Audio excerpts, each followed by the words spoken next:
What's going on, Silver Squad? I'm RJ. I'm Desiree. Gerald G saw that. MJ Hero Harrison.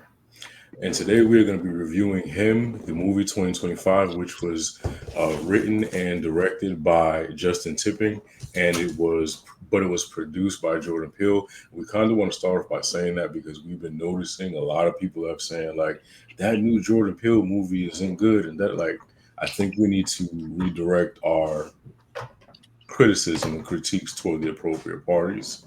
Um, so yeah, it is not a Jordan Peele movie per se. It is a Jordan Peele produced movie, sort of like what Gerald had brought up, how they did with Candyman.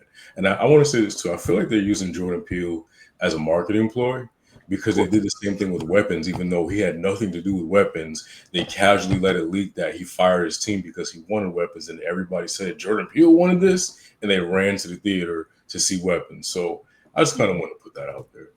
Yeah, Oh yeah. I yeah. agree. Yeah, it's important to know, the proper channels and everyone's job position, a production company, what that does, all of those things. That way Yeah. we direct our energy where it needs to be. Yeah.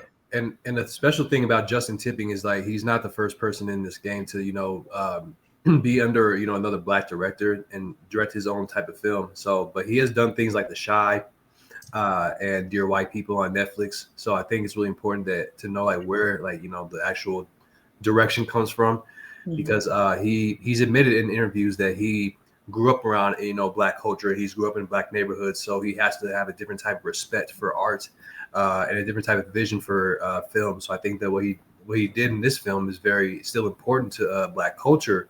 But the focus has to be shifted on the right type of people, like RJ said, because they still have to deserve the credit, which I still enjoyed this movie. Yeah.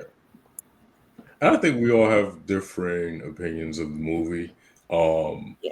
I will start by saying I did not like it. Mhm. But and I also I didn't go in there with the intentions of thinking it was a Jordan Peele movie. So I feel like that before y'all jump down my throat, that's not why I didn't like it. I will go as we go on. We'll get into detail of why I didn't care for it. But as Jay had pointed out off screen, I do understand that there are some kind of like allegorical takes and connections to like how black people were sold and measured and all that stuff. So I do understand the symbolism in that. I just think that the story just was like what the hell, what are y'all doing? It just I didn't care for it.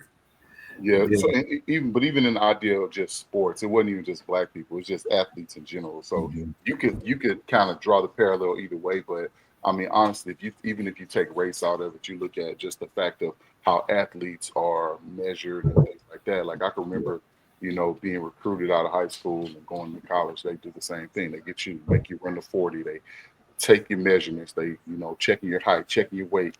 Oh, do you sure you want to play this position? Things like that. Like psychologically, that can take a toll on some people because having an issue with always feeling short or always feeling Yeah. overweight or always feeling a certain way about yourself can kind of run into that. But that being said, I feel like the movie itself, um, I had to do a lot of thinking. Bold ideas, but I don't know if it was poor or weird execution. Mm. Because I have some ideas that just kind of stuck out. A lot of choices were made that kind of threw me off, and that's kind of where I struggled with the film. In my Yeah. opinion. Yeah. Yeah. For me, I had to, after immediately watching it, I had to kind of let a day or two go by to digest it. I didn't like it initially. I think I like it a little bit better now that I've been able to digest the message around it. Please Um, tell me what the message was, man. yeah, I know, right? um, Because I'm just still trying to figure out the message. yeah, it's just basically, with what comes with the success of black men in sports, that whole thing, with football and all of that. I think, in fact, if a lot of mothers saw this movie and understood what it was really getting at, they would know that first, the NFL wouldn't want this type of movie to come out, Yeah. um, simply because of what it represents with our black athletes, the sacrifice that a lot of them would have to make in order. It's almost like selling your soul in a sense. I kind of saw where they were getting at with that, but a lot of mothers would not let their kids play or not basketball, but football, if they understood the true message of it all. And so there was a lot in that film. It kind of reminded me. It was delivered. in a way where it was like reminiscent of Euphoria. I think in the odd way with the music and just the way it was shot. Could it have been delivered better? Yes, but it did kind of give music video vibes at the same time. I think the way it was shot was great. I enjoyed the cinematography and all that, but I thought the sound design. I personally thought the sound design was trash. Um, it Mm. did not work for me. I Mhm. struggled a few times, but I'm also gonna just say one of my biggest things that I thought was happening in the movie. I think this happened in Cameron's head, the whole movie.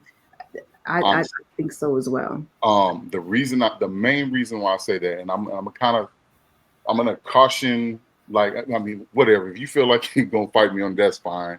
But the issue that a lot of the things that I saw that were happening in the film, um, I think they could have gone a little more extreme if that's the case. If it was really happening in his head, it could have gone a lot crazier.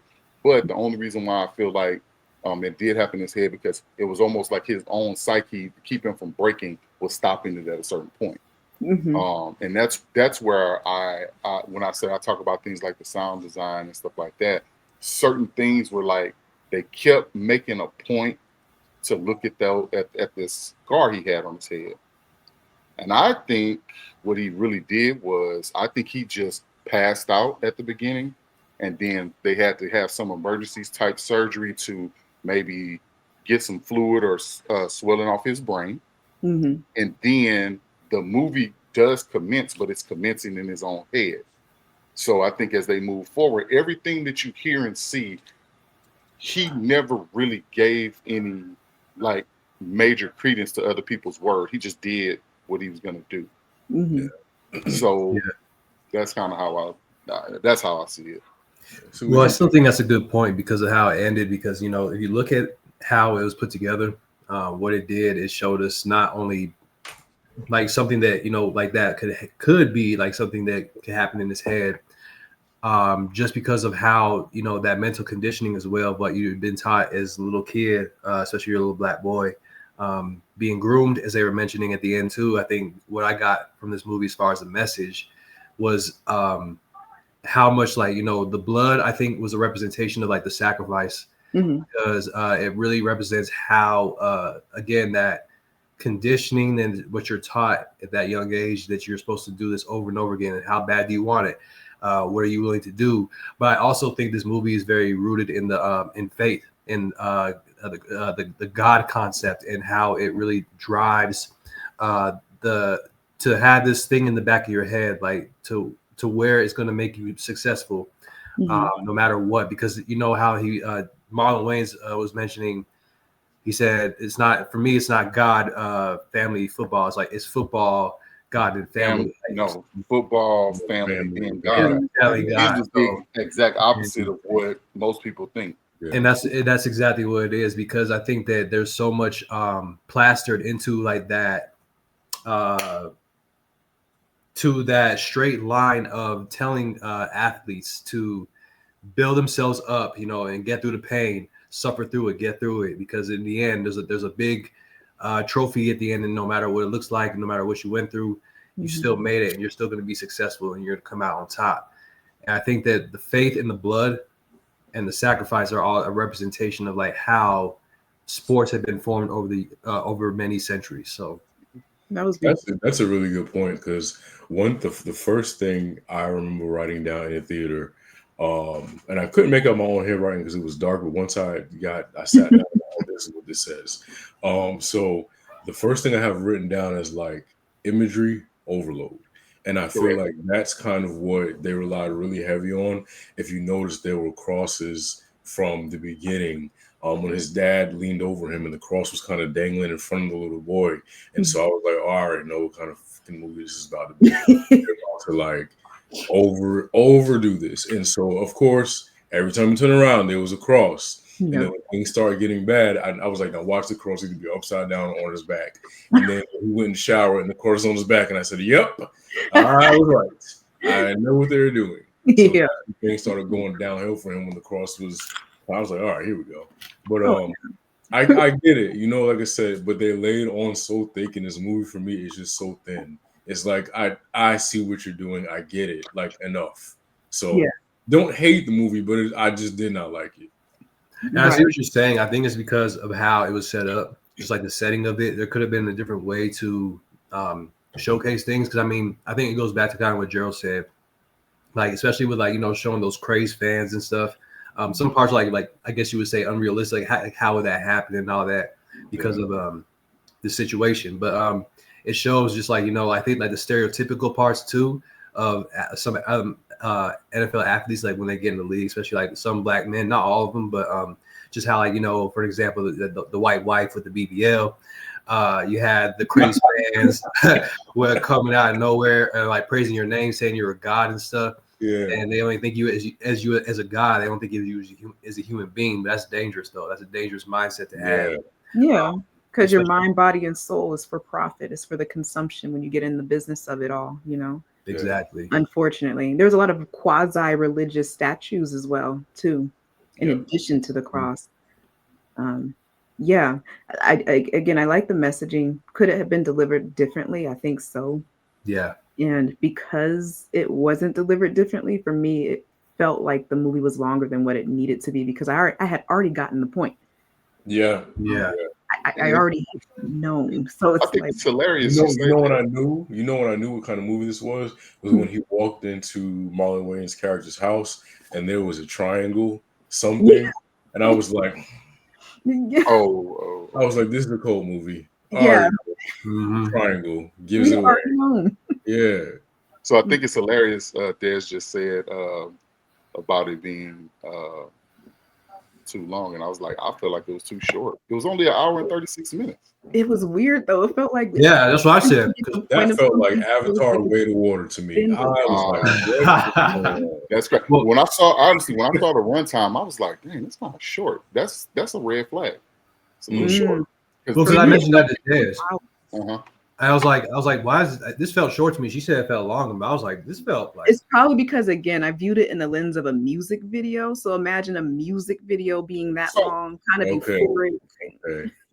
So that's my thought process, I guess, while I was watching it, I was picking up on little things, and of course, I always say I'll take, especially if you offer me something within a certain amount of time. They're gonna call that back later, and they kept planting the seed and never coming to fruition. And they kept doing it, and they kept doing it. First thing Isaiah White said to Marlon Wayne's character Isaiah White says to him is he gives that story about the origin of the indigenous quarterback. And I was like, that'll come back. Nothing. Never did. Nothing. That was interesting. Yeah. Well, it was very interesting because I was thinking, well, maybe even when we got to that, like when we were in the third act, and it was like going down a roller coaster hill because they were trying to get to the end. When he started talking, I thought he was literally going to regurgitate that story in a way for him to understand what the significance of the blood was, and nothing.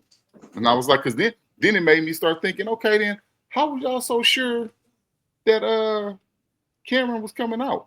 Because they had the picture on the mantle and all this, and I was like, why were y'all so sure? How many people came before him that didn't make it out, and it was always Isaiah White walking back out? And then furthermore, where the hell are the police at? Because if these quarterbacks keep dying, and this those things like that just kind of took me out of it. It was so weird. Yeah, because I mean, even if they are part of like this Illuminati, still like all the stuff that y'all did was hell of illegal, and they're gonna find you eventually. I mean, they're gonna pull up on you. Is that the people closest to him sold him out? This was always planned. Well, but I don't know. I don't know that it would have been like his mom, his girlfriend, his cousin, or whomever it was. I don't think it was just his dad, and then of course he has the agent. But I'm thinking, when I'm watching, I'm like, okay, well, if that's the case, though, let's be realistic. Like, what did they didn't even offer enough breadcrumbs to justify that picture just because the dad took a picture. Like so you telling me that this one kid picture was This kid was 6, 7 years old, 6 years old, 5 years old, and that one picture is the tie that binds his possible NFL, whatever football career all this time. Yeah, that picture and the mascot, I was like, sitting on what? mascot head sitting on the mantle at the end, and I was like, come on, man, you can't justify that. Like, it was so many levels of things that I felt like they kind of missed on just enough to where, okay, you can't help me tie it into anything. So how can I see that scene as important? Because you basically made it a throwaway line, or you made it a throwaway scene. So the only thing that I could do was I could just say, okay, well, let me just look at the football pieces. Okay, cool. He's training them. He's showing how to, he's showing them how to be trained. He's showing them this. He's showing them that.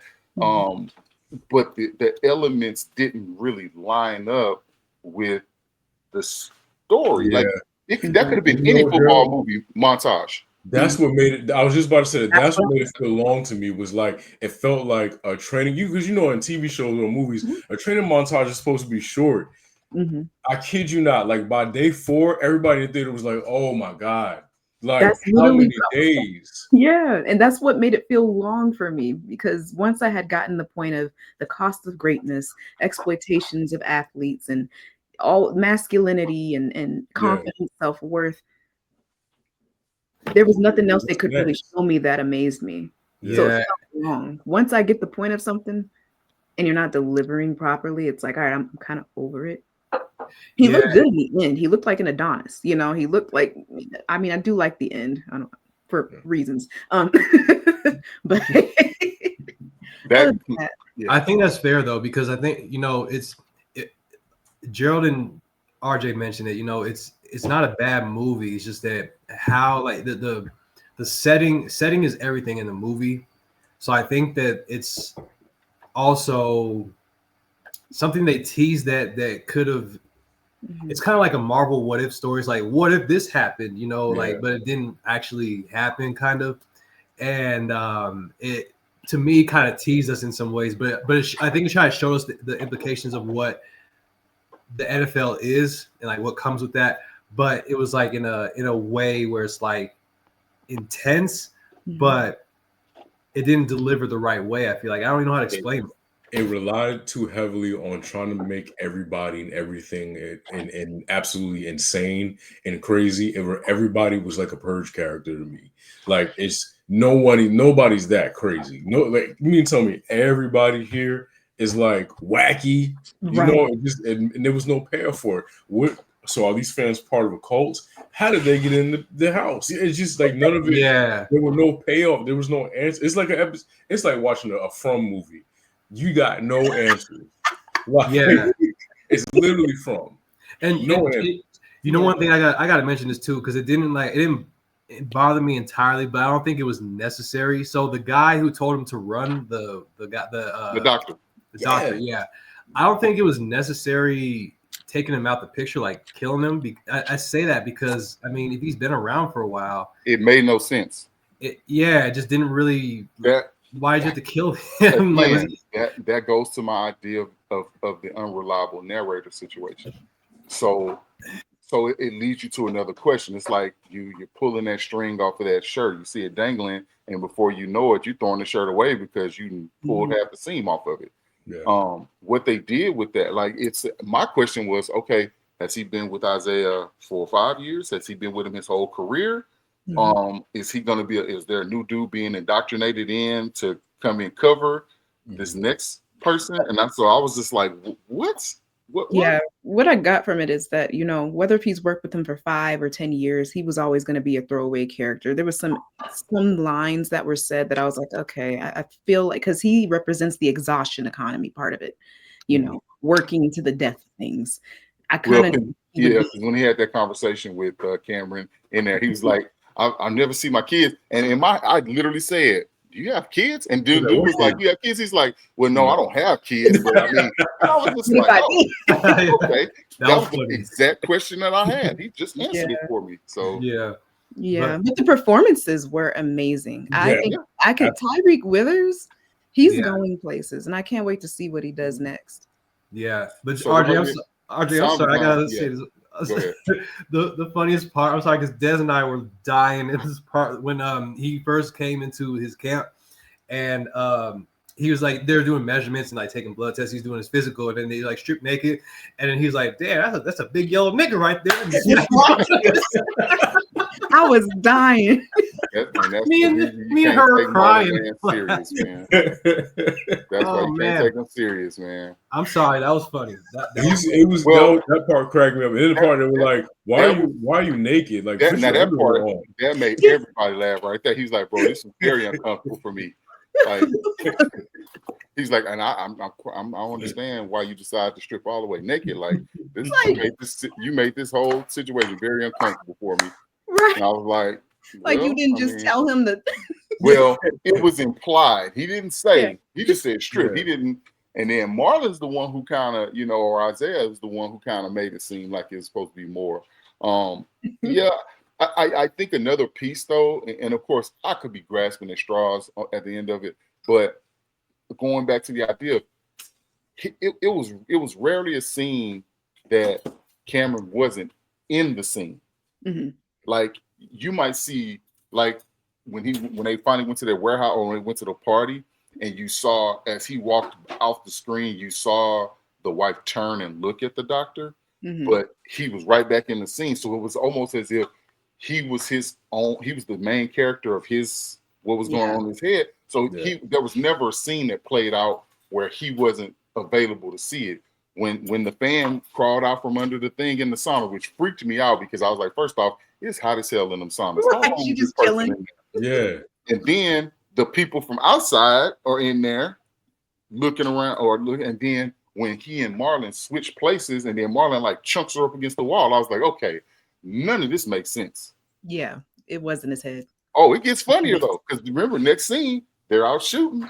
Mm-hmm. So was somebody in the costume or not? The lady that they put against the wall, that was who was in that costume. But they purposely showed the blonde hair on the scarecrow that was hanging. And then I was just like, so he don't realize that it's a person like looking like they're breathing in that suit. Yeah, I saw that. And even when he shot, the thing fell like forward and over. It didn't fall back like you shoot it; it would just fall straight back, Yeah. And I was just like, okay, bro, I'm struggling to in his head, but because they kept showing it, even when they kept showing those staples in his head, it was almost as if they were showing swelling. And then it would subside, or it was swelling, and then it was getting bigger. And so I just kept saying, this has to be happening in his head. There's no way this is happening for real. It was given concussion. Yeah. I believe so. Even the talk that they had at the beginning, and then all of a sudden, like they're at the combine, and then they just transition to him not being at the combine and he didn't participate. And I was like, no.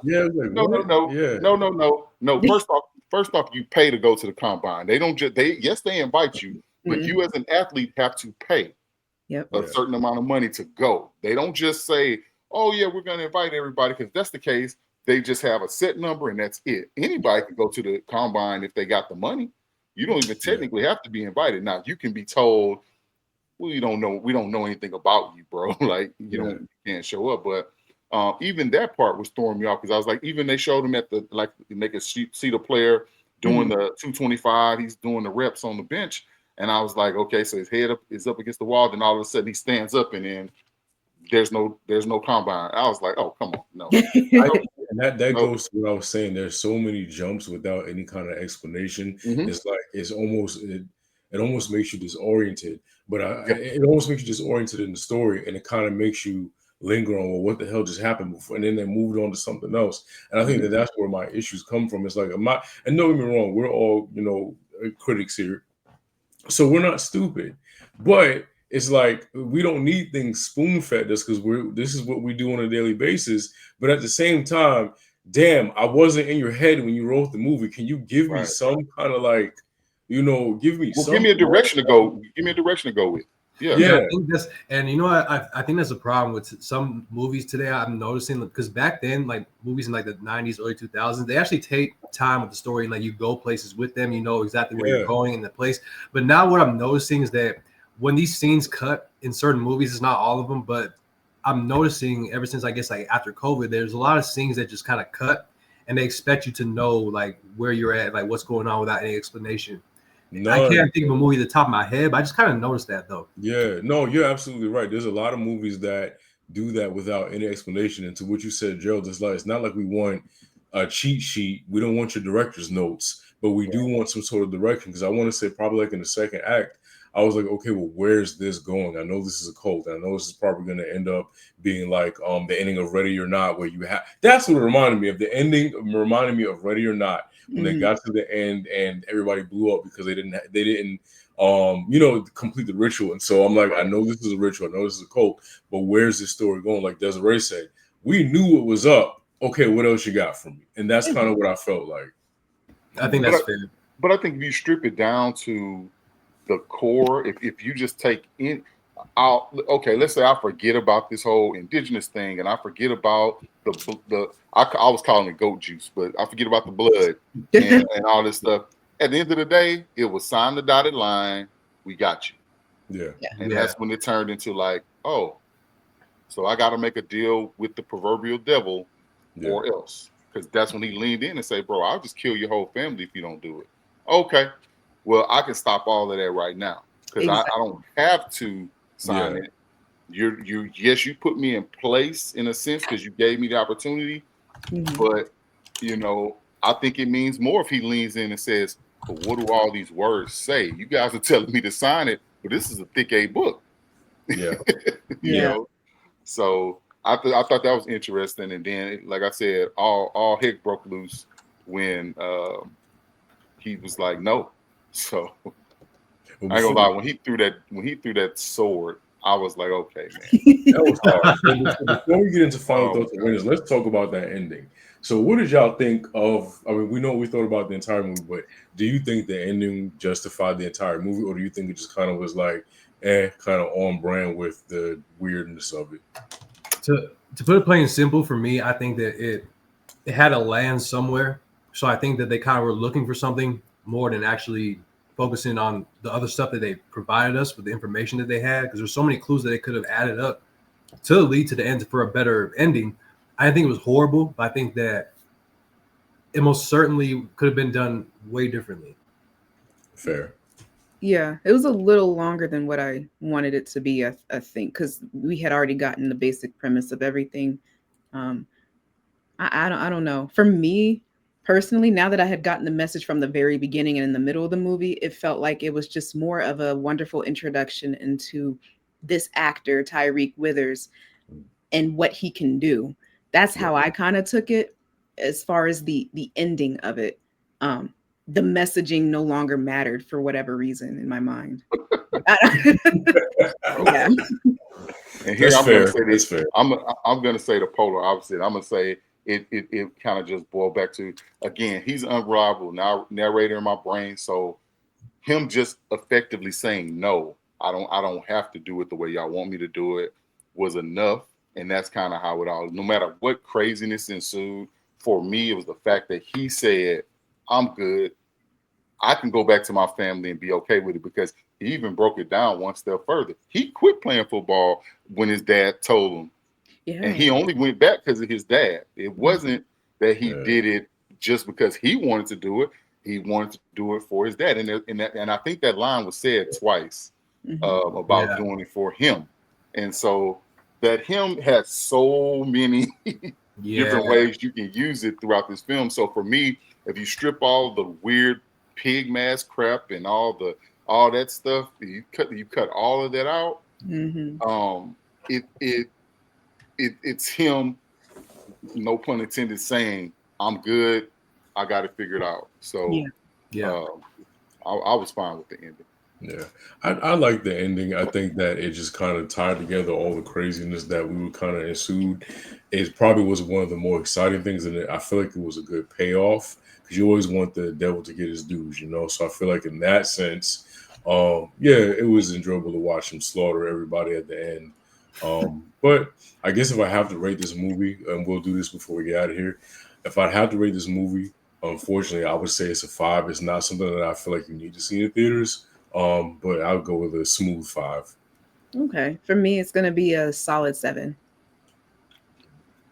For me, I would have to give it honestly. I'd probably give it 8.2 because I you know, for me, there's some parts that were said in the movie by Marlon that were pretty relatable, like things that I know I kind of were you know, put in my head at a young age too. So it kind of there's some relatable parts in there. So I was going to bring that up, Mr. Pro basketball player. I knew you related to the film.